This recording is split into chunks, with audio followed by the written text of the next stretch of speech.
tungkol sa aral ni Kristo.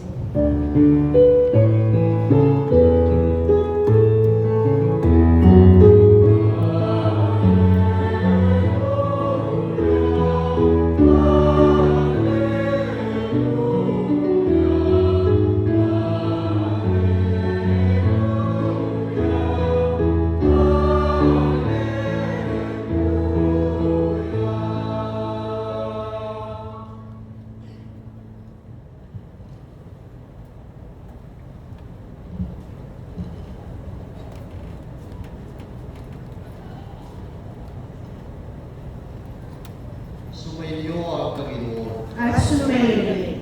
Pagbasa sa mabuting balita ng Panginoon ayon kay San Mateo. Papuri sa iyo, Panginoon.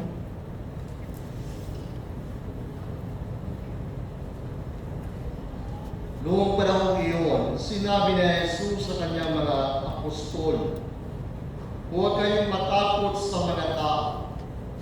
Walang natatago na hindi malalantad o nalilihim na di mapupunyag. Ang sinasabi ko sa inyo sa dilim, ulitin ninyo sa liwanag, at ang ibinilong sa inyo ay inyong ipagsigawan. Huwag ninyong katakutan ang pumapatay ng katawan, ngunit hindi nakapapatay ng kaluluwa. Sa halip, ang katakutan ninyo ay ang nakapapatay ng kaluluwa at katawan sa impyerno. Hindi ba ipinagbibili ang maya ng dalawa isang pera? Gayunman, kahit isa sa kanila ay hindi nahuhulog sa lupa kung hindi kalooban ng inyong Ama. Maging ang buhok ninyo ay bilang na lahat. Kaya, huwag kayong matakot, higit kayong mahalaga kaysa libu-libong maya.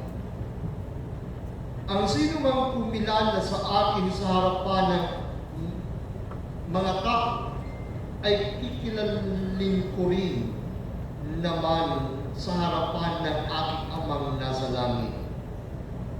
Ngunit ang magtatuwa sa akin sa harapan ng mga tao ay itatatuwa ko rin naman sa harapan ng aking Amang nasa langit. Mga kapatid, ang mabuting balita ng ating Panginoon. Pinupuri ka namin, Panginoong Hesus Kristo.